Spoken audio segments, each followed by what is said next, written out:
Thank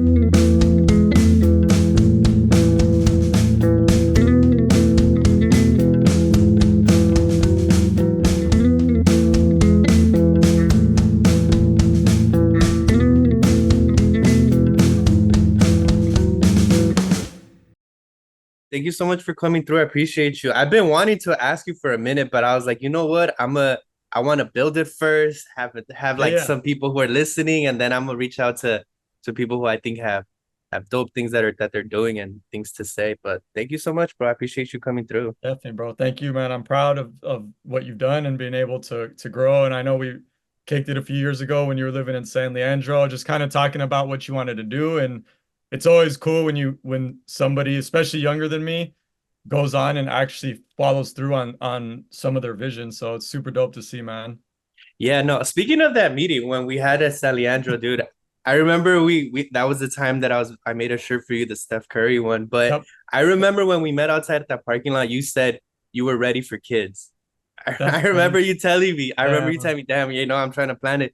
But you're finally a dad, dude. It's been like what, a few years? It's been like four It's years, been I like a think. year and a half, yeah. So when we kicked it, it was a few years ago, yeah. Mhm. That's crazy because I don't remember that, but I do. I'm in my late 30s, you know. I've lived in different parts of the country. I've traveled the world. I've fulfilled a lot of my personal creative goals, like writing my books, and I was a professor and a high school teacher for 10 years, you know. So I feel like I lived a life that I wanted to live for myself. And I was reaching a point where I felt ready to bring in another life, right? And I it's like a privilege to be in that position. So that's wild though, dude. I guess I manifested some of my goals too. No, hell yeah, hell yeah. I remember I was like, you were in that point where you felt ready. And I remember something also about going to the dentist. But what was I gonna say? But you know, last week was Father's Day. How was it for you? What'd y'all do? It was super dope, man. Yeah. So we went to my brother's house. My brother just bought a house out in Oakley, Brentwood, Antioch area. I Okay. live in Silicon Valley now, so it's like a good hour and a half drive.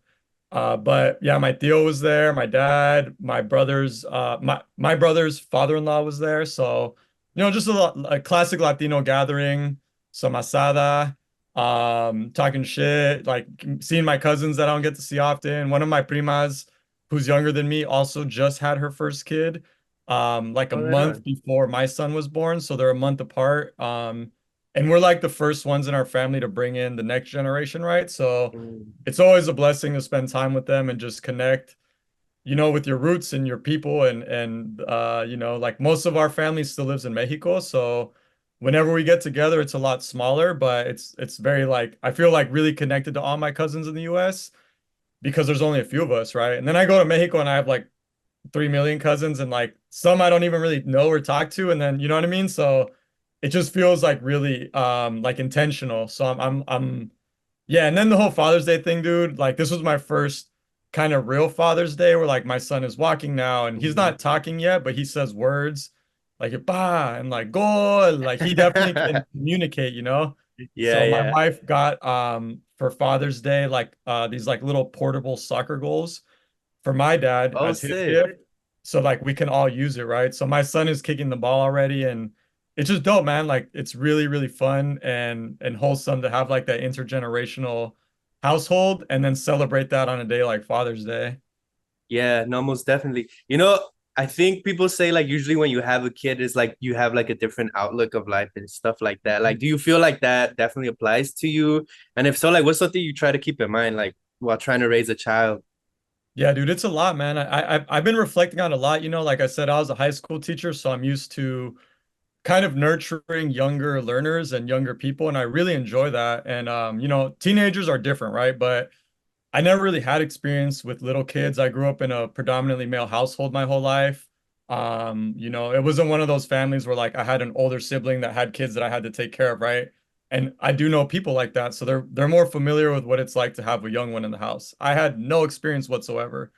But yeah, dude, I feel like I've really become more in tune with like just the power of like pausing your own needs and sort of like putting aside like your own, I don't want to say ego, but your own like almost like your own needs like your own goals sometimes like dude I'm an artist I make my living off of writing words for a newspaper, right? A news source. So my ideas are like pew pew every day, dude. I wake up, I listen to an album, my ideas, right? So having to like really figure out like how to put that on hold because I have something more important than my own career, than my own like day-to-day stuff. It's really humbling.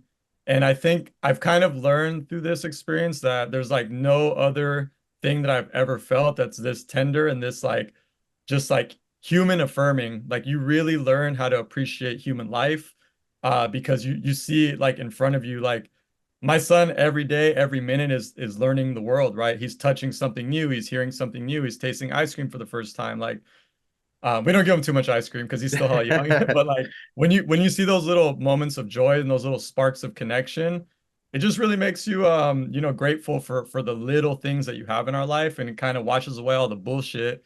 And the other thing I'll say about parenting in the Bay Area, dude, is there's not a lot of us that are.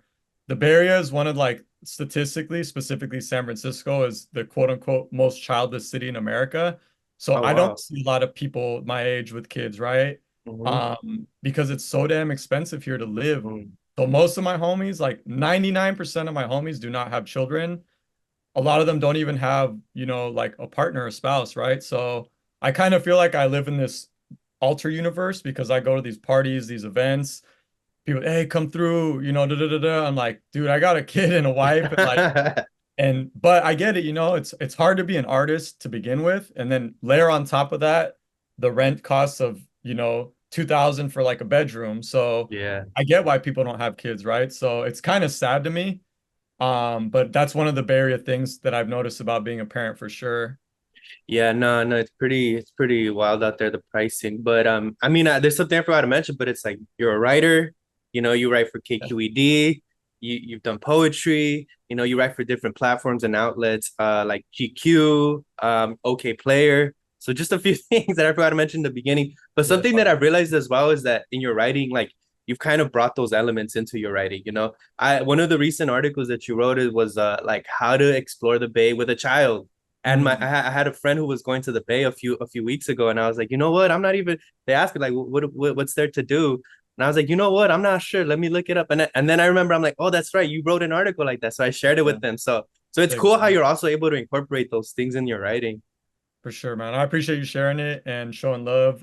Yeah, dude, I try to be genuine about the things I write about, that they're things that as a writer, I try to enter everything I write with just questions. I never feel like I have answers as a writer. And I think that's why poetry has been so useful for me especially as a young man growing up, but even now, it's like I just want to know so many things. I have so many questions like how do we hold space in a place that's like pushing us out very aggressively as somebody that's born and raised in the Bay? Like, and then how do you do that as a father? How do you do that as a son of a Mexican immigrants? How do you do that as like a millennial? Like, there's just so many layers to it, right? And every time I write an article, not every time, but many times I try to like just let my curiosity be fed, right? And I think that's what allows me to produce so much because sometimes a lot of my coworkers make fun of me, like, damn, Lauro, like, do you ever sleep? I'm like, not really, because I'm just so curious about the world and I want to share that curiosity through my writing. And I'm blessed enough that I have a full-time position that allows me to do that. So, yeah, dude, like I said, there's not a lot of art parents that are artists that I know in the Bay. And the ones that are, like, I don't always get to see them, right? So I kind of have to do that work to figure out how do I enjoy my home in this completely new role that I have. And in learning about that, how can I share that with other people so they can get a step ahead and maybe, we create a dialogue and I learn from them down the road. So Yeah, for sure, for sure. One of the things that I saw earlier this week that you were part of was the Right Nowish podcast. And they do a lot of also like kind of exploring the Bay and seeing what's around there. I wanted to ask you how that was, that event specifically, because I know it's like it's come to an end, that podcast. yeah. But what was that like? What was that like being a part of it? You were part of an episode, but you were also a part of that live experience. Yeah, dude. So right now-ish, it's again, you had mentioned briefly, but I work for KQED. KQED is San Francisco and Northern California's NPR outlet, right? So we have a radio station. We're also the PBS outlet of Northern California, so we have a TV station, and then we have like a digital and podcasting branch, right? So we're public media for the community. Um, Pendarvis Harshaw is a fucking dope journalist, born and raised in Oakland, and he created a podcast 5 years ago in 2019 called Right Nowish. Dude is basically like just goes around the bay with a microphone, literally and metaphorically, and talks to everybody about everything. That's like real Mhm. bay shit. So he interviewed me when I was still a high school teacher, and I had just written my first book of poems and published it. And I had no idea like how people would view me as a poet because, I was just Mr. Chazaro for 10 fucking years, dude. You know what I mean? Like Monday Yeah. through Friday, English high school teacher. Kids walk in, Yeah. tap me up, yo, what's up, Chazaro? Blah, blah, blah. Here's the homework or whatever. So I'm like trying a whole new lane, right? And Pendarvis was the first journalist that reached, like, connected with me, and he was like, "Hey, bro, like, I do this podcast series. Like, pick a spot. I'll come meet you. We'll chop it up and just have a conversation." And that's what his podcast is. He just talks to people about their lives, their art, their craft. So I give Pendarvis a lot of credit because up to that point, I had never thought about being a journalist. And when I had that experience with Pendarvis, I was like, damn, I didn't know journalism could be this real, this like affirming for me as an artist. So that was in 2019, right? Fast forward 5 years till now. Pendarvis became my friend and like low-key mentored me. And I used to call him on the phone and be like, yo, I'm thinking about doing journalism, and he kind of helped teach me the ropes, and now he's my coworker. And sadly, after 5 years and hundreds of episodes and hundreds of artists that he talked to, I was just one speck in the ocean of his work. They had to cut the podcast. I'm sure like news, traditional media is suffering right now, dude. Like budgets are getting slashed. Whole entire departments like Sports Illustrated, the whole staff got like just obliterated. It doesn't exist anymore, right? So it's a hard time to be a journalist, especially in culture. So unfortunately, Pendarvis's work is coming to an end with Right Nowish, but we had like a celebration night in San Francisco this week, like you said, and he just invited a few artists, poets, jazz musicians. There was a harpist, there was a live band, a lot of homies like rappers, photographers, just a bunch of people that Pendarvis has given a platform to, including myself. And we were just all there to celebrate, dude. And it's an honor to have been a part of it at some point. And it's kind of full circle for me, having started my literary art career on that podcast, and then him becoming a homie and my coworker, somebody I work with every day, and him asking me to be on the stage to read a poem from that book that he profiled in 2019. So there was a lot of dopeness to it, man, and I just have huge admiration for Penn, dude. He's one of those dudes behind closed doors, like he's really about it, dude. He really cares about people. Yeah, no, I remember him saying how he was there photographing. I think it was like during a sideshow. I think that happened sometime, and I was like, oh wow, like he's been in it since it's Definitely. documented. It's Yeah, yeah. documented. Have you ever Uh, seen there's an old video of the Stomper, the Oakland A's. that's the one. Yeah, Yeah, yeah, yeah. that's It's the like one. it was like one of the first Bay Area viral videos. Like had to have been when I was in college, I think, like 2009, like before the internet was really even the internet. Hmm. And he was the one that videotaped that, and it went viral, at least in the Bay, right? That's like a hella early ass Bay Area video. And he was the one that filmed that when I think he was like a college student, and he grew up in East Oakland. So he really like grew up in it and is documenting it and bringing it to like a wider audience in the Bay Area to appreciate. For sure, for sure. There's something that you mentioned right now, and I feel like I've asked you this before in a personal level, but there's been pivots that you've done in your career. There's been moments where you've shifted, from being a teacher to a professor and now like fully going into culture writing. What when did you know it was like a good time, or when did you know it was like I guess what made you fully transition into that pivot? Yeah, yeah. That's a good question, dude. Appreciate you asking. Yeah, so I went to community college. I grew up doing graffiti. I barely graduated high school. Like some of my friends didn't finish high school. I've had my very, very closest friend on this planet, best friend, got deported when I was in college. I, and a lot of my friends growing up were undocumented, right? Like the majority of my friends growing up. So I feel like when you kind of grow up, I feel like I always had more access to things than a lot of my friends, and I took it for granted until I started getting a little bit older as a teenager and then going to Mexico and visiting my family down there and just seeing what life was like. And I think little by little, I started to like really commit myself to doing good, not just for me, but for people around me. That's why I went into teaching high school. I worked with GED students for 10 years, dropout recovery, in New Orleans and in Boston and San Francisco and Oakland. Like I was trying to really be in many places and just be tapped in with a lot of people. Loved it, right? But at some point I was like, I feel like I'm seeing so much of this country and so much of this country's struggles, but also beauties. And I feel like I have some access, this viewpoint as a Mexican American kid that fucking grew up in the Bay with like an immigrant as dad, right? Like there's not a lot of journalists that I was like, oh yeah, like they're speaking to me, right? Or writers for that matter. At least in the Bay Area. LA definitely has that department on lock, but the Bay doesn't really have it in terms of like the Latino representation at that level. So when I went into journalism, a lot of it was because, like I said, of Pendarvis doing what he was doing as a black dude from Oakland. I was like, damn, I don't see any Latino people doing that for the Bay.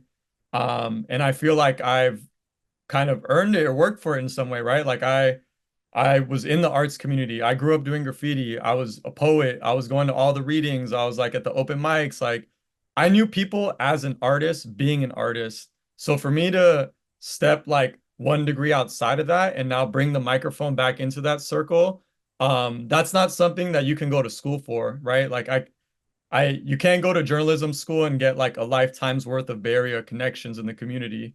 So that's just something that I was blessed with and born into, and I recognize that. And that's what I mean by I feel like I'd worked my way into that position, right? Um, and yeah, dude, I was like, you know what? I'm just gonna start writing. So I started writing online, and some people found my writing, different magazine editors, and they're like, "Yo, we liked your stories. Can we pay you to write something?" And that's how it started, dude.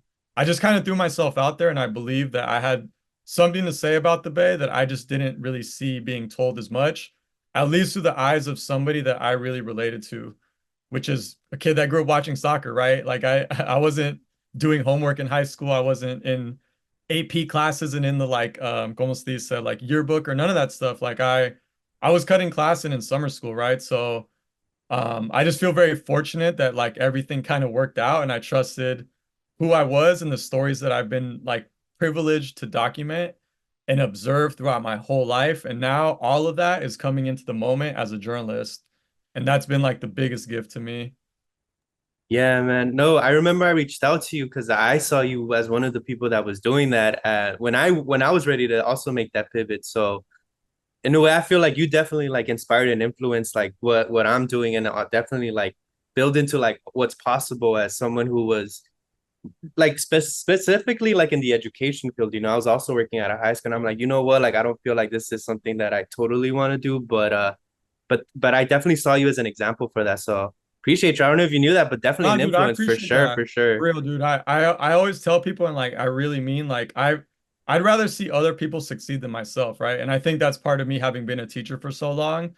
Like when one of my former students, I was talking to a kid 2 days ago and he was at Kalani's event. She's coming out with a new album. She had an event in San Francisco and he's a rapper now and he was there like he was with her, right? And like we were like texting. I'm like, I'm so happy for you, bro. And like it doesn't even have to be big like that. It could be anything, right? Like as long as people feel moved to pursue something like positive for themselves, I feel like fulfilled, and also do just another thing on the education to journalism, like in a way, I felt like as a teacher, I was already doing journalistic things. Like I was researching topics, I was presenting information about those topics to an audience, and I was asking them to grapple with it and to ask questions, right? I was an English teacher, so I feel like in a weird way, journalism was like me recognizing that I could just take the physical walls off of the classroom and add like 2,000 seats to the classroom, let's say, or whatever, and that's kind of how I try to view journalism. And then the way that I view teaching is like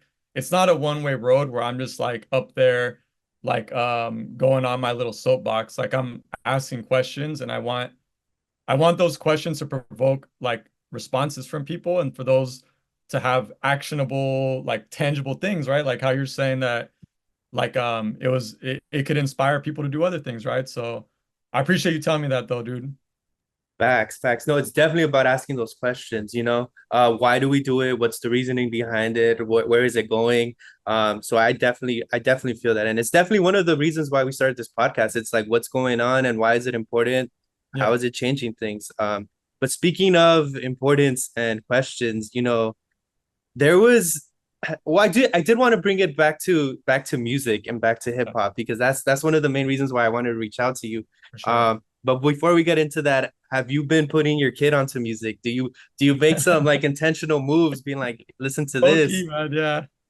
Pretty much, dude. I mean, again, I'm a Barry kid through and through, so I grew up I think my first like real memory of a song was listening to E40 when we lived in an apartment complex, and the kid across the hallway, his older brother had a boombox, and I feel like I was in third or fourth grader. You know, I was definitely in elementary, and we were just hanging out in the older brother's room, like trading fucking Joe Montana cards and shit, right? Because I'm from the 90s and late 80s. And Sprinkle Me came on. And I just remember like not even knowing who E40 was or what he was fucking talking about, but just him making like weird noises and like the little fucking weird beat of like sprinkling synth lines, you know? And for whatever reason, dude, that just always felt like a core of who I am. It's just very hip hop. And I'm very grateful and lucky for that again to be born into that. But yeah, dude, I play a shit ton of music when my son's around. He's still young, right? He's a year and a half, so I'm mindful of like what I'm putting into his system, but I do like playing a lot of like Souls of Mischief. I think when the day that I brought him home with my wife from the hospital in Berkeley to our house at the time in San Pablo, Richmond, the first thing that I played was a Souls of Mischief battle from like the 90s. And it's partially because I was interested in that battle, right? It's not like, oh, I'm gonna put my son on right away. Like, no, like I'm a journalist. Like I was studying this topic and I was listening to it because one of my coworkers was writing about it and I just wanted to learn more about it. So I remember my wife took a video of us going home and she was, you know, he's like this little tiny potato in the car seat, the first car ride ever in his life. And in the background, it's like Opio or somebody like doing a freestyle, right? And that was not like, that's not intentional on my part. That's just like a reflection of what my interests are, right? So, you know, maybe he picks that up down the road. If not, that's totally fine. But he's definitely going to be immersed in it, right? So he'll have the option and he'll be pretty knowledgeable in that field. For sure, for sure. I mean, speaking of E40, he was the voice that introduced Kendrick at the Yeah. pop out earlier this week. What you think? Did you watch it or what? You know what's hella funny, dude? I'm actually working on a pretty big piece right now for NPR, and it's my first NPR piece, so I'm like pretty juiced. It's about the WNBA and this new documentary that just came out about the WNBA's like political movement in 2020. And because of that, this week has been crazy because that's me doing that on top of my job, right? So that's like being a baseball player, playing your game, and then after the game, going to the local park and playing another game, right, on your spare time. So I was Or hell locked in this week, and I didn't get to watch it because I was like trying to meet this deadline, working like literally till the night. But I was checking the tweets and all that, and it looks sick, dude. I need to go. I'm gonna definitely go back and watch it when I have a little more capacity, but. Beautiful fucking. I've always been a Kendrick fan. I have in my first book of poems, I have a tribute to him, an ode to Kendrick Lamar, the poem's titled. Like I've always fucked with him.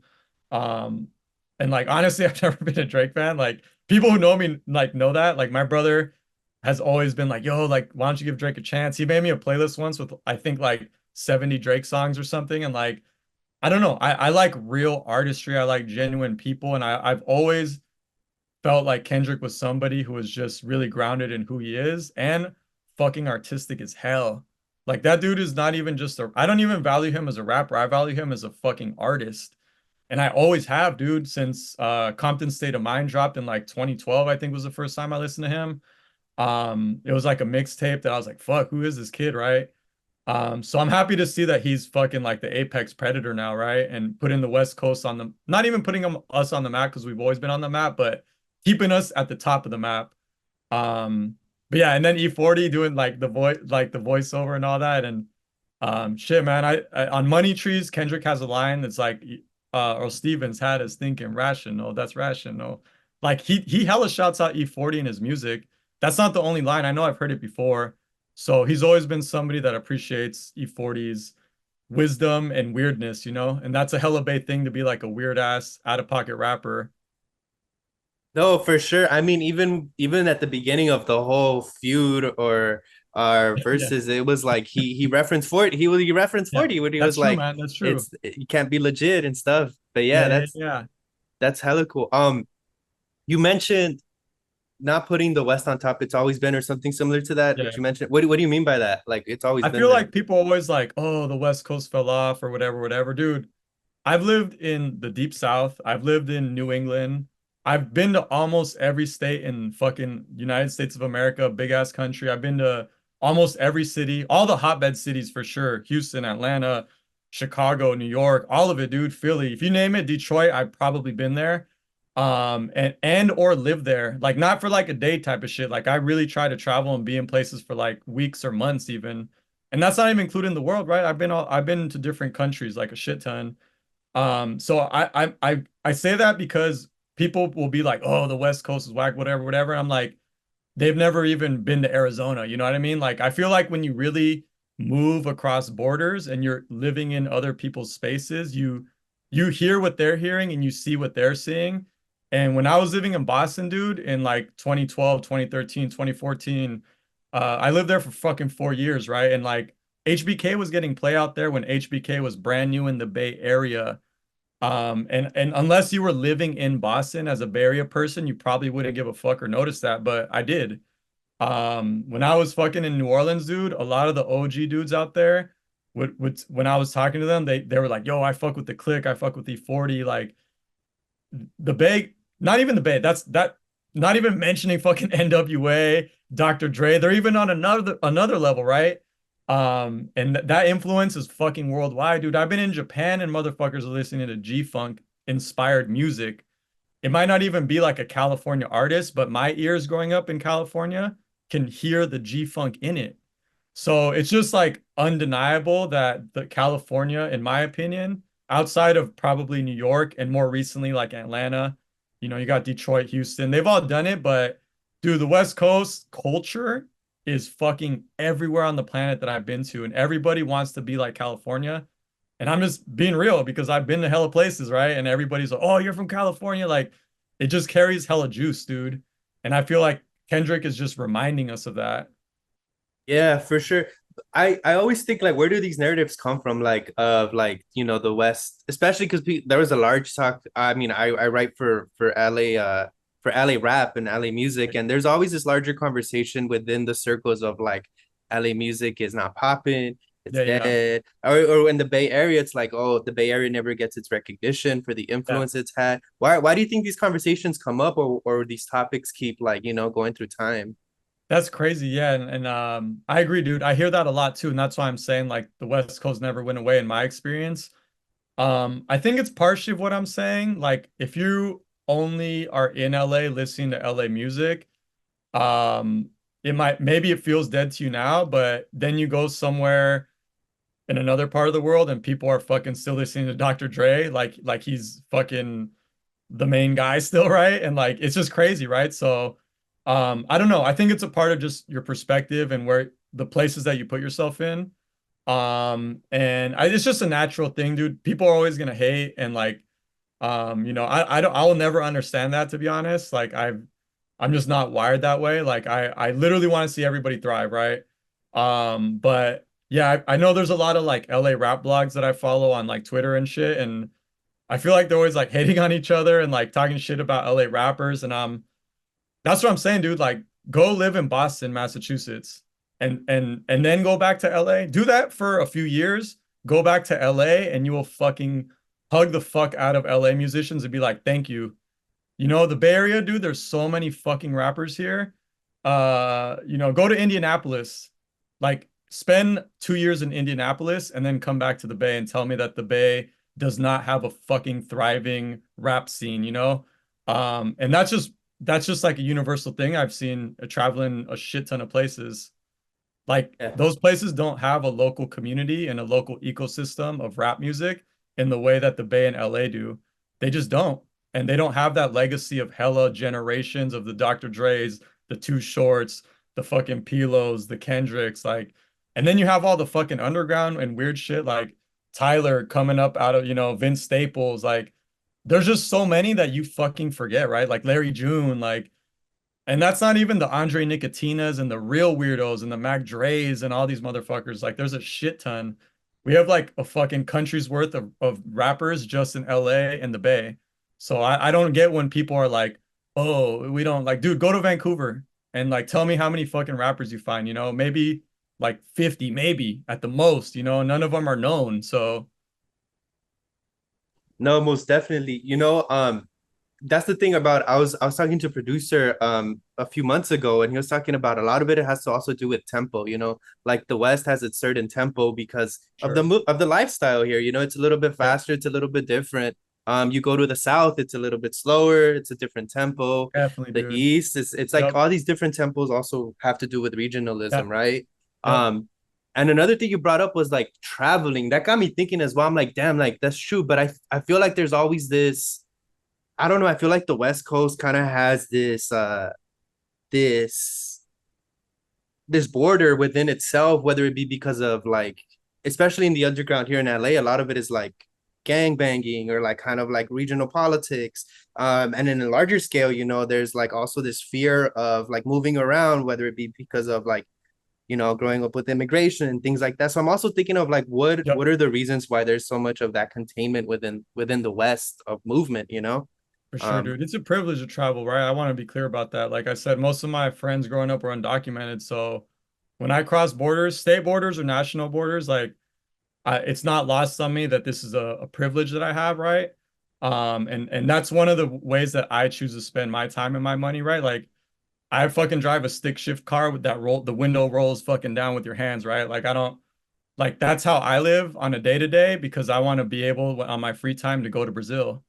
And when you kind of shift your perspective in some ways, right? Like not everybody can do it, but that's how I've kind of built my life over like 15 years to be able to do this now. So I think that's part of it. It's just like some people go to Vegas, some people go to Disneyland. That money that it costs to go to Vegas and Disneyland, like I'm not kidding you, like you can go to Argentina because between the flight and being in Argentina, where the economy is significantly more affordable than California, it costs about the same, dude. Like I'm telling you, because I've done it. So I think that's part of it. It's just like shifting our mindset. And we're very insulated as US citizens, where we're like, the US is the best and California is the best, and I have a nice home and a fucking big ass TV and I watch the Dallas Cowboys. That's my religion. Like I don't subscribe to that because I feel like I want to be a global citizen. And in doing that, I get to see different places, different communities, different knowledges, different wisdoms, different culinary traditions, all that stuff. But then when I come back home to California in the Bay, like the soil that birthed me, I'm like extra tuned in and appreciative, I feel like, because I'm like, damn, like they don't have that over there, but we have it here, or vice versa. So that's just a personal life philosophy that I have as my mom lives in Mexico, right? So I have again like a privilege and access to see multiple worlds through her eyes too. And I think that's just something that I gain because yeah, my mom like lives in another country, right? So you kind of have to like think outside of what's your border in a way. for sure, for sure. I wanted to ask you more specific question. This one has to do more of like what you see like one of the best direct impacts that the Bay Area music has had on a larger scale. Just because when I think of like LA music specifically, I'm thinking of like for example like a Peso Pluma, or I'm Mhm. thinking of like a right now there's like Yair Saldivar. Like these are like bigger artists, like global artists that take these parts of like LA hip hop, but they're taking it from like a shoreline, like an O3 Grito, like taking the style, taking the mannerisms from it, and then building it into a different genre. You know what I mean? Yeah, I don't know yeah, if you see that similar for like Bay Area hip hop, whether it be within hip yeah. hop or to like a different genre. Definitely, dude. That's another great question. Yeah, I props to LA, dude. Like LA really, as a Bay Area kid, like I'll admit that LA is just way bigger, right? And has done a lot for culture worldwide. and especially in rap, right? Undoubtedly. For me, the Bay Area is more built less on like we don't have that same like starch power, right? So what we've had to become good at in the Bay is like the sort of independent mindset. You know, there's a reason that the Black Panthers started in the Bay Area. There's a reason that the free speech movement started in the Bay Area. There's a reason that basically the internet and technology as we know it today with all this shit that we're using to talk right now started in the Bay Area. Like, Bay Area is a place of thinking outside of the box and having a very independent mindset and also just being fucking weird, dude. And it's hard to quantify how that's translated into other like artists in different regions, but you know, Too Short and E40 were literally some of the first major recognizable rappers that created independent labels by saying, fuck the radio industry, fuck the record labels. I'm going to sell my own music and make my own money for my own family members and do it independently and create my own label. And to me, that's Bay Area as fuck, right? And I think that's something that a lot of other regions like Memphis and Houston and Detroit, right? And they've done it too. Like I want to give them credit, but I do feel like on a major national, if not international level, it's pretty undeniable that the Bay was like on the forefront of a lot of that independent mindset, you know, versus like the rappers in New York that are fucking like like a lot of them have major record labels, right? At least historically speaking. So they kind of and LA too, like, you know, a lot of those like all the record labels are like in LA, right? So it's like it just creates a certain dynamic, a certain kind of I want to say even exploitation that these artists have to experience, right? But if you're like, fuck that, I'm selling it out the trunk, you are really you, you know? And I think that level of authenticity is Bay, right? And if you look at Mac Dre's one example, he recorded some of his first music in prison, and then he came out of prison and recorded albums while fucking calling himself Ronald Dragon and wearing like presidential outfits and wearing a genie suit on his album covers. Like, this is a street ass dude from Vallejo that was literally making music in prison and is now fucking creating fizz dances and wearing like giant hats and fucking has like a giant feather out of his hat, right? Like it's just that's weird shit. And the Bay to me allowed rappers to be weird and different. Like E40, very unorthodox. I don't know if E40 would have thrived to the level he did if he was living in New York. You know what I mean? Like, I don't know. I just feel like you kind of have to be out of pocket and out of in another dimension almost to succeed in the Bay Area for a variety of reasons, right? You know, you mentioned Mac Dre recording in jail, recording music. I mean, same thing that happened with you know, that influence to Draco the Ruler here when he was in prison and he was also Yeah, recording through the phone. But also there's also like that direct influence with Master P, right? definitely, man. Yeah, good Master P, for bringing that up. Master P in It's pretty Richmond. well it's pretty well documented that a lot of sauce has been stolen from the Bay Area. And Master P is definitely probably like the biggest example, right? He I believe he was like born in New Orleans and then came to live in the Bay for a while, like in his formative years, similar to how Pac was born elsewhere and then came to the Bay in his formative teenage years. And Tupac was different because he really showed love to the Bay and he really gave the credit of like this is where he literally has said like on record this is where I got the game from. Um Master P came to the Bay, lived here in Richmond. He actually had a record shop, No Limit Records. And him and his brothers Silk a few of them. And then they kind of like got into the rap game in the Bay and they were working with a lot of Bay Area rappers and they have a like an old project called West Coast Bad Boys, I think. I don't know if you've heard that before. It's fucking classic, dude. It's like Mac Dre, not sorry, not Mac Dre. Mac 10 is on it from like LA. It's sick, dude. It's like hella 90s West Coast rappers. But this is before Master P was like Master P of No Limit Records in New Orleans, as we know him now. This was like some of his first work. I remember my homie gave me like some burned CDs. I think there's two volumes of it. I gotta find it, but it's like classic shit, right? Like not even Bay, just LA and Bay shit. And Master P was like all about the Bay. Some of his earliest albums, like if you go on fucking Spotify or wherever, He like literally is talking about picking up hoes in Berkeley. Like, um, so he took all that and then he goes to New Orleans where he was originally from, starts No Limit Records, becomes like a fucking multi-billion dollar record label corporation, whatever. And he never really kind of showed love to the Bay in the way that Bay Area rappers think he should have.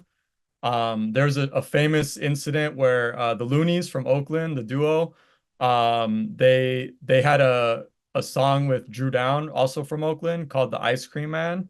And it was, about dope dealing, whatever, whatever, like late 80s, early 90s. And Master P took that song concept and also created a character called the Ice Cream Man. And do you know about that? No, no. Oh shit, okay. This is like a like pretty like classic Bay Area kind of beef thing in terms of music. So the Loonies and Drew Down like fucking hated Master P for a long time when we're talking hella shit because he literally stole the character of the Ice Cream Man and then he started putting it into his music, but he never credited or sort of like alluded to the fact that it came originally from these three Oakland rappers. So you can look it up, dude. It's like a pretty well documented beef, I think. Ice Cream Man. I think it was like 95, somewhere around there. I'm really bad with years, but I'm pretty sure it was like early to mid 90s.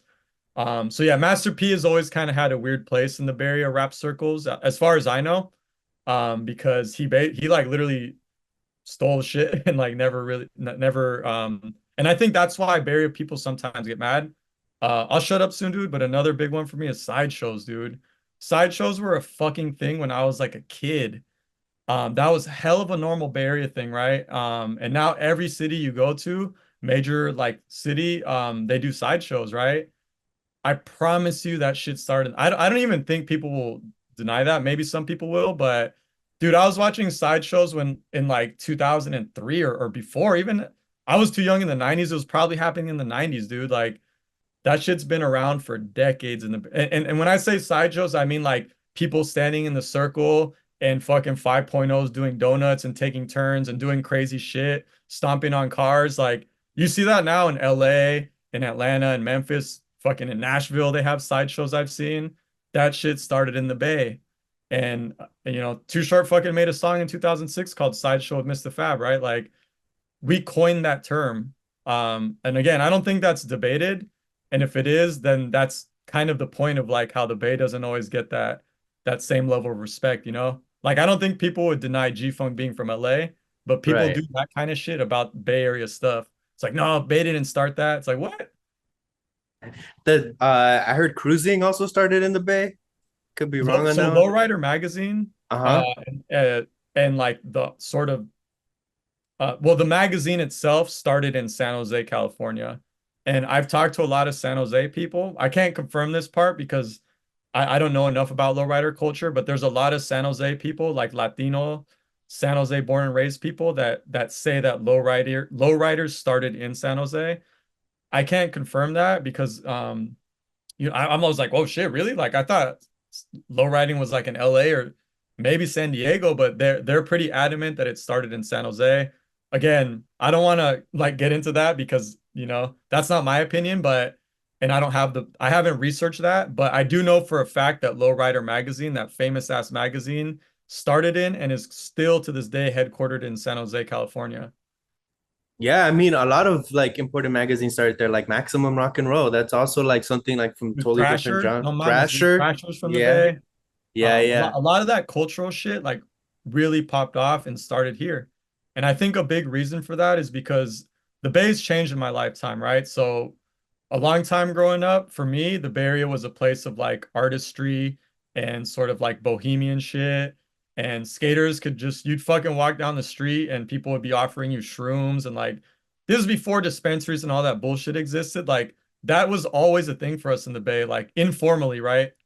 So I feel like that level of freeness and again, weirdness and open-mindedness and diversity, Black Panther, all that stuff, right? Like there's a reason that a lot of that happens in the Bay is because we're a small landmass, right? So we're all crammed in together. San Francisco is 7 miles by 7 miles. That's like fucking a neighborhood in LA, but that's the entire city of San Francisco. There's not even a million people that live in the city of San Francisco. So it's pretty fucking small, right? And then the Bay as a whole, right? So I feel like we're just all compressed into this little space, and we all kind of fuck with each other and help each other and build with each other, and that's how a lot of beautiful things like kind of happen, right? Versus having the division of the gang politics and this side, and you're from that. Dude, I go to LA and people are like, I'm wearing a fucking A's hat, and people are like, hey, where you from, fool? I'm like, the Bay. I don't like it's a very different mindset, right? And I get that people grow up in that, and that's the culture for some people in LA. You don't really deal with that in the Bay, dude. There's obviously people that have their territories, but it's not like I'm fucking wearing a North Face shirt and some fool wants to like fight me because it's disrespectful to something that, I'm like, what? Like, this is just a t-shirt brand guy. Like, so I think that level of openness and almost like vulnerability in a weird way in the Bay Area that you see in the rap game, right? Allows for people to kind of create in a different way. That's my opinion. No, most definitely. I think it also like it has those roots in like radical organizing, the Bay. Exactly, dude. LA, I feel like it got from that and it did its own thing, but then there's also, like gangs and violence and things that came with it. But and that definitely influences the music, right? That's why a lot of Sure. the underground music here in LA is like a lot of like really gang driven. But there's this new element that as the city changes and as people come into the city, then the music also comes with it. And I think a lot of that changes that is happening recent, like I mentioned earlier, is kind of like these Latinos that are becoming more emerged into the hip hop culture, becoming more emerged into American culture. And there's this conversation that popped up earlier, and I wanted to know your opinion, your thoughts on this. But there's this really big platform here in LA called the Food Community. I don't know if you've heard of them. Um, I don't know. No, I don't think so. It's like the food yeah, community. Yeah, the food community. So what they do is kind of like, kind of like the more like regional Yeah. underground kind of things. But with that, they start platforming a lot of like LA Latino artists. Mhm. That's how we get like, I don't know if you've heard of them, but that's how we get like people like Rowdy Rax, Lefty Mhm. Gunplay, and all of these like larger Latinos who are like making the waves and making the Sick. scene. Yeah, yeah. Yeah.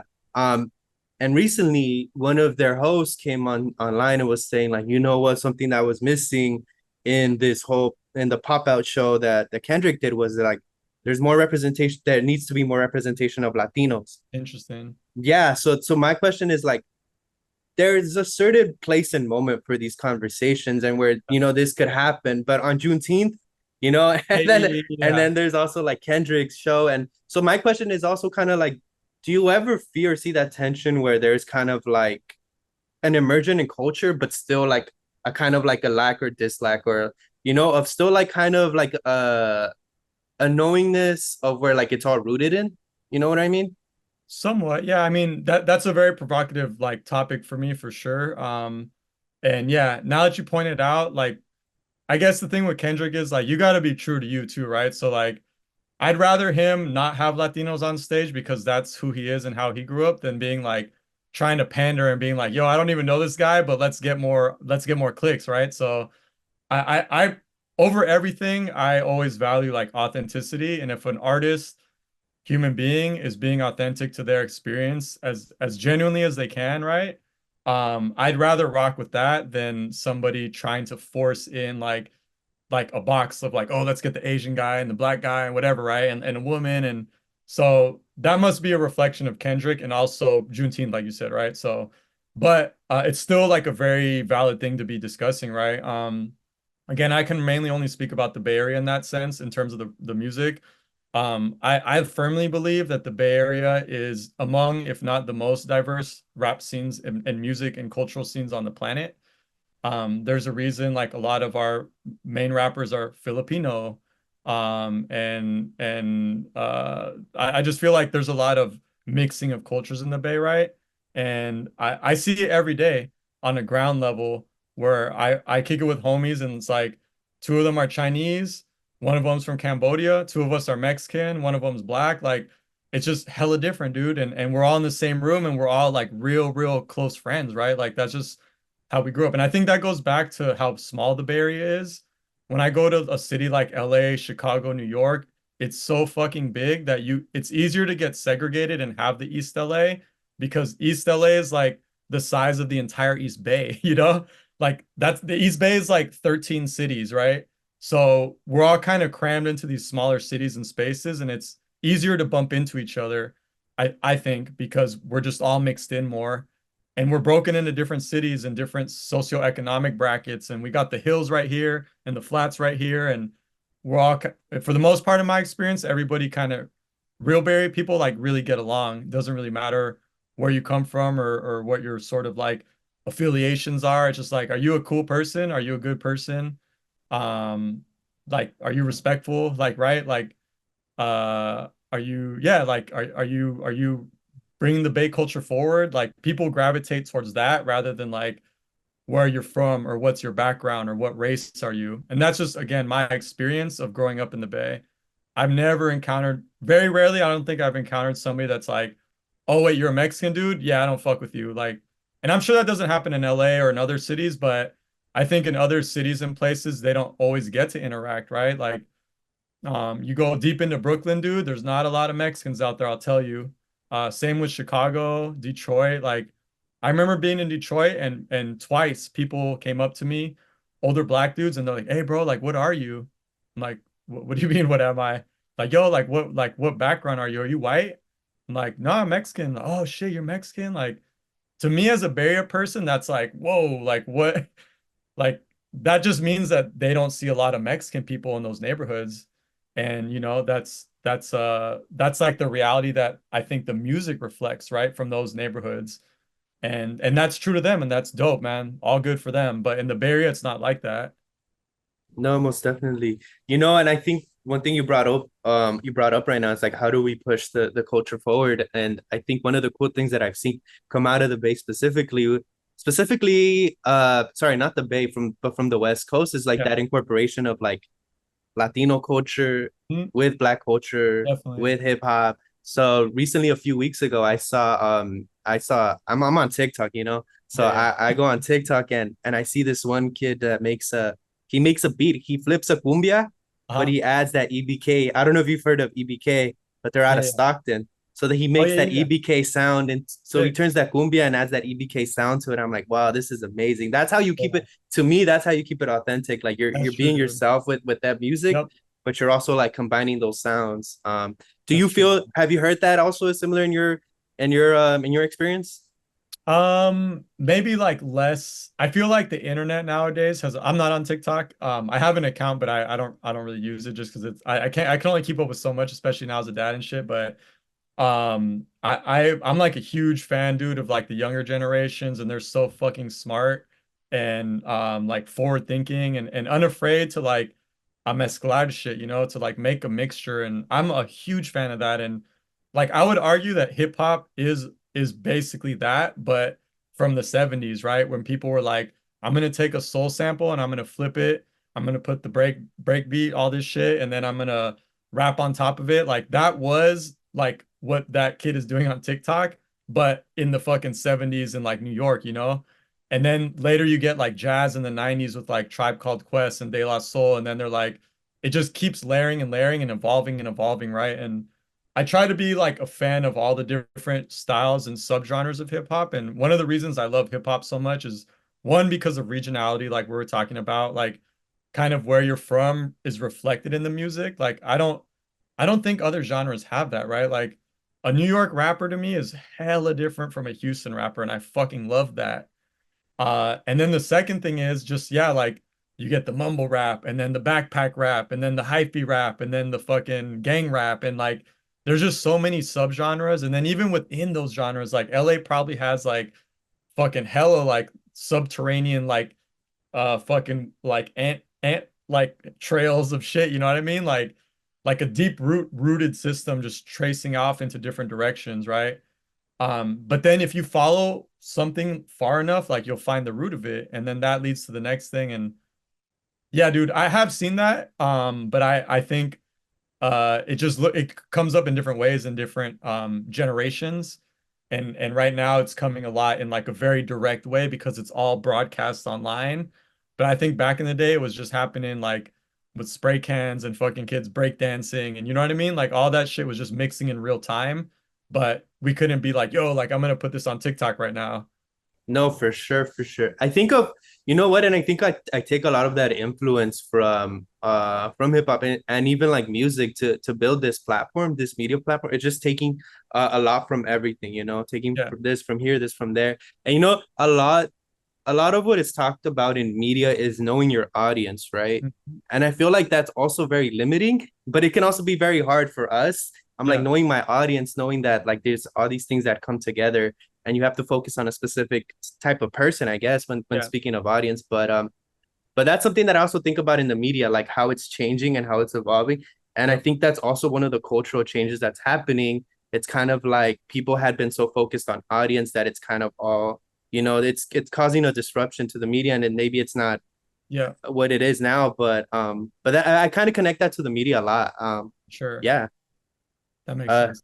yeah. So the next question I have for you is, you know, someone that I saw that you interviewed early on in their musical career was Overcast. Yeah. Yeah. Yeah. Yeah. So I wanted to talk to you about that. Like, how has it been for you? Like, you know, seeing him from like the beginning when you had first interviewed him. I think it Yeah. was 22, 2022 or I think I interviewed him at the end of 2022, and the story was published at the very beginning of 2021. Yeah.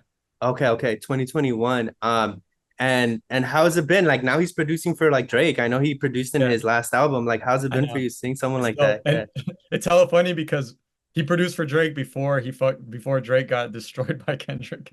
So I feel like it has a different like connotation now than it did a few months ago. But um, like I said before, dude, I'd rather see other people win, like in a way, than my own self. Like I'd love to see younger people following their passions and like following through on them and then it paying off for them. So obviously, when I met Overcast in 2020, he had just come out with his first full album, and he had done a deluxe version of that album. It's called Try Again.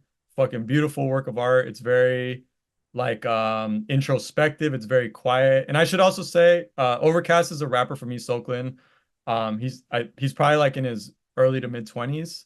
Um, and he's a producer, so he produces his stuff. He produced for Earl Sweatshirt, Mavi, a few people that like Pink Seafood, like dudes that have pretty like strong underground followings, if not like well known.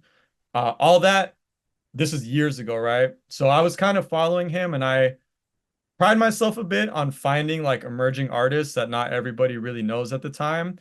So I reached out to him through a homegirl that knew like his ex or some shit. And she's like, yo, I got his number, right? And that's where being a barrier person helps, right? Because I can ask my network and then kind of get in touch with people that I have no business getting in touch with because I've never met them, right? So we linked up, dude. He took me to his studio. He was reading like a Questlove book. He was super studious, like super quiet kid. And he told me about like his inspirations being like knowledge and all the producer knowledge. And yeah, dude, I was like, man, I think this kid's gonna be like special, honestly. Fast forward to now. So he ended up producing a couple tracks on Drake's most recent project at the beginning of this year, I believe. And Overcast is working on his next album. And he actually, so I see him in Oakland when I'm out there. Like I'll bump into him on the street and stuff. Like literally, I'll be walking down the street and I'll see him like, oh, what's up, bro? And like, I wrote his bio on fucking Spotify. Like he's like little shit like that, you know? Like I feel like we have like a little like journalist artist bond type of shit, no? Um so he sent me his new album that he's working on like a couple months ago, and it was dope, man. He's still working on it, but he sent me the project in like rough draft form. So like some of the songs are still just beats that are being finished. Some of the songs like have a couple verses. Some of the songs like only have the hook. I won't say too much about it because I don't want to blow up his spot, but it's known that he's working on something, right? And I had the privilege of hearing it in progress. He just dropped one called Pay Me a Grip, I think it's called, off that upcoming album. And Cardo produced it, right? Huge, one of my fucking favorite producers from Minnesota. Um, so like he's definitely in the mix. And I think what I like about Overcast is, as an East Oakland rapper, is he's not afraid to, again, be weird. He's a very, like, he talks about stuff that it has nothing to do with like street or this or that. Like, he has like a song about when his nephew was born and how much he loved the feeling of having a nephew. Like, it's very like tender in a way, right? So yeah, dude, I think he's the type of rapper and producer that is bigger than the Bay, right? And he doesn't really have a Bay Area sound, and that's kind of why I like what he does. But he has like a Bay Area energy and vibe. But he doesn't like try to replicate the East Oakland rappers that came before him. It's like he's creating a whole new sub sound for like what East Oakland rap could be for him at least. For sure, for sure. That leads me to one of my last few questions. So besides Overcast, Overcast, you profiled him a few years ago, but who are some of the artists you're tapping into right now? Who are some of the artists you're excited for? Yeah, dude. Thank you for asking. That's like I love talking about up and coming artists. So, two of my favorites right now from the Bay. Well, three. Ian Kelly. He's been around for a minute. He used to be signed to Jamla. That's Ninth Wonders label in North Carolina. He's also an Oakland dude. He just dropped a project like 2 weeks ago. Super dope. It's called Art, just capital ART. Very lyrical, very kind of East Coast cerebral, dense wordplay kind of dude. And just a good all-around human being. Always love seeing him. 1100 himself is also, I don't know why, I just feel like the Oakland rappers are just kind of on their own shit, and that's why. And there's like they produce a lot too. Like they're just very prolific in their output. 1100 himself, also an East Oakland dude. Talks a lot about like anime and basketball and video games and like also street shit. Like it's a pretty weird mix of stuff that I like. His producer named Mitchell is also somebody I really fuck with and talks a lot about like processing his trauma and getting he got shot at a funeral that he was attending. Like he's had a crazy life, but he talks about it in a very like cathartic way through his music and he produces his own beats.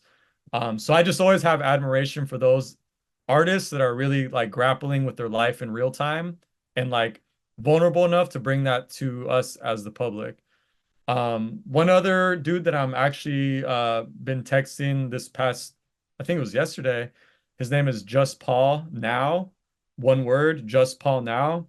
He's a Filipino dude from Daly City, San Francisco. He does a lot of stuff about like 80s and 90s sneaker culture.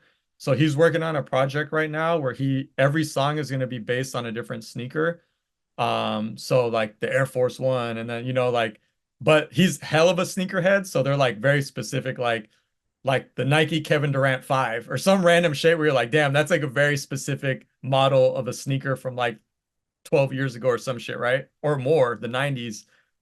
So I really like his sense of like fashion. He has a song about Victor Wembanyama. Like he's like basically a hoop head and sneakerhead Filipino dude that raps about that, like and there's not much more to it. And I like he has a song about Jordan Poole when Jordan Poole fucking helped bring us the Warriors a chip in 2022. So I just like people that have fun with their music and again are genuine, authentic to who they are. And he's not trying to like be something he's not, right? Like he's a hoop head. He's like me. I love fucking dude. Like I fucking love watching basketball, right? So if I had the ability to rap, I'd probably just be rapping about Steph Curry or some basic ass shit, right? Like, but he does that like in a very creative and in my opinion, original way. I mean, the last few questions have to do with hoops, man. Yeah, Head let's fake. go. We had to do what's up with head fake? Oh man, dude. Yeah. So Head Fake was a beautiful project that I started during the pandemic where I had a dude in Spain that I've never met to this day, but he's also like a hoop addict and he was drawing shit for me and like really high level illustrations of basketball related topics and I would write essays about it and then little by little I started bringing people in. That's how I met you, dude, and you did the piece on the Clippers and being like an East LA kid that fucks with the Clippers and I'm like this is the story I need to hear. And didn't the Clippers like come to your house or some shit? Or Man, yeah, the Clippers came through. They were like, they had to write the story kind of thing, and they're like, and then I sent it over. And then one day they're like, we'd love to come through and give you a halftime. This is when the pandemic was at its height, right? So like Yeah, I remember nobody that. was going anywhere. They're like, we're trying to Yeah. bring the halftime show to you. Yeah. Man, that shit was wild. Cause then all the neighbors came out there. What the hell is going on? I didn't know y'all were Clippers fans. And our neighbors hate us too, because we're like the loud Mexicans that That's take up all hella the funny, parking dude. spots and Yeah, yeah, everything. yeah, yeah, yeah. But that day they loved us because everybody was Yeah, getting free shirts and shit. that's But it, man. that That's was what I'm so saying. sick. That's what it's all about, dude. Like creating platforms and like really trying to like build space for more voices to be a part of it, right? Like I've never really, I'm a middle child, so I've never really known what it's like to be greedy. Like I've always had to share rooms, share clothes, like being passed down and then passing it down and knowing like my older brother's friends and my younger sisters, like you kind of like I really like just being a bridge, I guess is one way to put it. And it maybe it's because of how I grew up, but that's just kind of who I am. So being able to do head fake and then give writers like one of my goals at the time was to find writers like you that were still building a platform, right? Like I wasn't being like, oh, I need the biggest name person. I'm like, no, I want people with real stories. We had a Chicana from San Antonio that had never written anything in her fucking life, but on NBA Twitter, she just always posted about the Spurs. So I asked her to write about being a Spurs fan and a Mexican American woman. And the Spurs, kind of like you, dude, they read her shit on our zine and they framed it and sent her like tickets to a game and shit. Like you two were like the coolest stories for me because like the teams actually reached out to you guys, no? So but yeah, dude, it was a beautiful time. But we had to end it because we both got busy with other shit. But yeah, that was like just writing about hoops, culture, history, identity, and also just being like Latino kids and Asian people and just like different communities that don't always get shown the spotlight in terms of like basketball culture and basketball fandom. Yeah, I mean, you went from writing your own things on that on head fake, but then you went up to like I saw recently you had interviewed Chris Paul. Yeah, You dude. know, how Yeah, was yeah. that for you? Like you've interviewed Chris Paul, you've interviewed did you interview Jordan Poole? Not Jordan Poole, but Jaime Jaquez and Jaime Hackett, JTA? Chazaro, Victor Oladipo a couple times. But yeah, and I just want to be clear, like I'm a food writer, like I'm not a sports writer. So when I can interview, it's always a privilege to interview any human being on this planet, genuinely. But when it's somebody like, oh shit, I grew up watching Chris Paul on TV, like he was the point guard for the Hornets when I was living in New Orleans. Like I really, really, really watch basketball, like college hoops too, women's hoops. Like I really watch it. I watch fucking Mexican basketball, dude, like in the Mexican league. Like I'm a psycho. Like, so when I get to talk to people that are professionals at the craft, it's always a blessing. And then if it's somebody like CP3, it's surreal, dude. Like I don't even, it's not, like I said, I was Mr. Chazaro high school teacher for fucking 10 years, and just a few years, that was just a few years ago and now I get to talk to like, even talking to you, dude, and just chopping it up and hearing your ideas and seeing the world through you. It's like the fucking best job you can imagine. For sure, for sure. I mean, and also, I mean, the NBA recently ended. Yep. Finals winner, Jalen Brown, man. I was telling Shit. everybody, I'm like, they're like, who do you got? I'm like, I got the Celtics. I don't care if you're Yeah. from LA. I got the Yeah. Celtics, Jalen Brown, man. Yeah. But how I mean, Bay Area influence up to all the way Yep. to the finals, right? Yes, sir. Yeah. So Jason Kidd, the head coach, obviously is an Oakland kid, Alameda kid, played at Cal. Jalen Brown is somebody that I went to Cal. So when I saw he was at Cal with a local kid named Ivan Rabb, who went to the NBA but didn't really last that long. He was like a top Oakland prospect. Yeah. He was Played for bullied. Memphis. Sorry. Oh yeah, yeah. Played. He was with Memphis. Yeah, he was a center. He was a big kid. One of my homies actually was like his assistant coach. So I kind of was like following that kid. And when he got to the college level, he had been playing like AAU with Jalen Brown, who's from Atlanta. So he brought Jalen Brown from the fucking East Coast to the Bay. And Jalen Brown and Ivan played, I think, 1 year each. They were like one and done, I'm pretty sure. Jalen definitely was. That was like a stacked ass Berkeley squad. We went to the tournament for like the first time in hell long. And I took my younger cousins to who are like little hoop heads at the time. They're like in college now, but they were like little kids back then. I took them to watch Jalen at Cal, and we had like pretty good seats because people don't really go to Cal basketball games like that. And I just remember being like hella close, and Jalen Brown was on a fast break. This is when he was a freshman. And I just remember being like, when you see athletes, elite athletes that close, you really understand that this is like a very rare human ability. Like this motherfucker just wiped the floor with the defense and just ripped a fucking fast break dunk. And I just remember like the phrase that came to my mind in that moment was like, damn, this dude's like a fucking baby LeBron. Like that level of power, speed, finesse, dominance at the college level. So fast forward to now, like I'm hella happy that he finally won a chip, and like it was a matter of fucking time with Boston, dude. They've had the pieces, they've been in the mix. I heard that they were in the like a conference finals or finals for the past 8 years in a row. Like, you know what I mean? Like it was just like when you're that close to scoring a goal, the ball's gonna go in eventually. And it kind of sucks it was against the Mavericks. I feel like Denver would have been a better matchup, but Minnesota matched up perfectly against Denver, so they kind of took Denver out of the mix, and then they matched up poorly against the Mavs. It's one of those weird things, right? Where like I think the Nuggets were a better team, but their worst matchup in the whole league was Minnesota, and Minnesota exploited that matchup. But yeah, it sucks because it was a snooze ass fucking finals. Low key, yeah, low key. I just didn't want Doncic to win too, but that's another. I'm a hater. I'm a hater for sure. No, no, that makes sense. Yeah, yeah. But Shit, I'm a but Warriors fan, man. So I want the Warriors to win, bro. But like, yeah.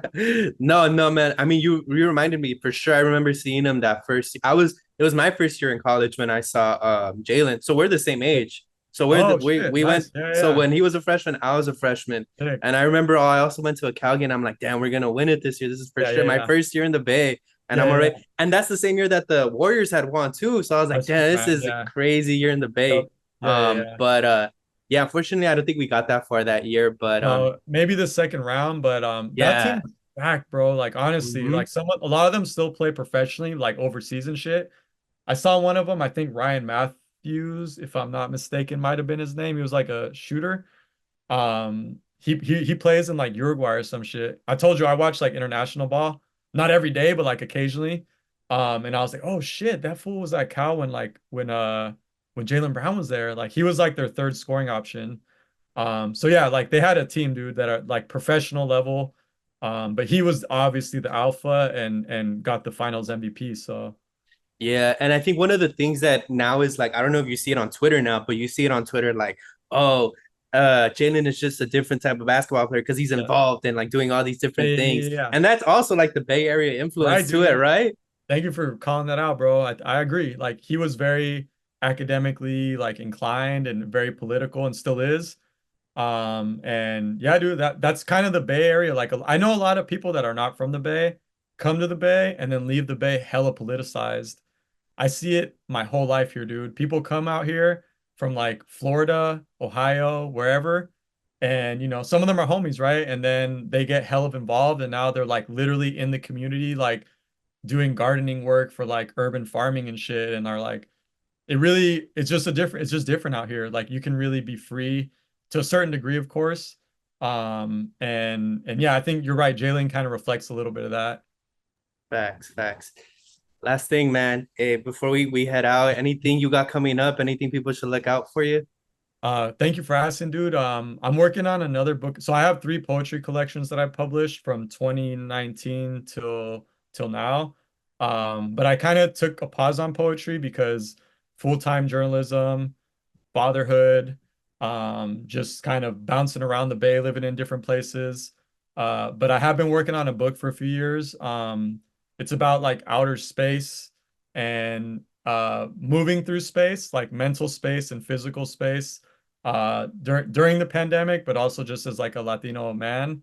And I'm gonna start sending that out soon. So that's just something I'm personally excited for that I think will come to fruition in the near future. More immediate things, I got that NPR story that I'm writing about, a WNBA documentary that Sue Bird produced. I'm actually writing my first ever article in Spanish for GQ Mexico, and it's about a basketball team in Mexico City that's starting this season. What else do I have? I'm writing a piece for Slam right now about a muralist in Mexico who's a Mexicana, and she paints courts of with like the theme of indigenous women and border crossings. And she's been sponsored by Adidas and the NBA.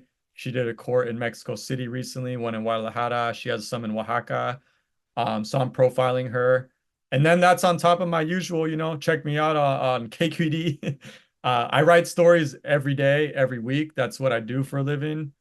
Hoopers are gonna hoop. Writers are gonna write, so that's like breathing air to me. Talking to Sure. people, interviewing people, and then putting that down into the written medium. For sure, man. Hey, you got a busy schedule, so I appreciate you Hey, coming yeah, through no, and it's all like good, talking dude. to us, man. It's I all hella food for appreciate it. thought, man. It helps with the Yeah, growth and the keeping me like interconnected. So I appreciate you. yeah. Cool, cool. Wait, man, whenever it comes out, let us know. We'd love to also push it out through our platform Yeah, hell and yeah. let people know what you're up to. So, but thank Thank you, y'all. Thank man. you so much, Alan, for coming through. I appreciate you. Likewise, too, man. If there's anything I can help with ever, hit me up, dude. For sure, for sure.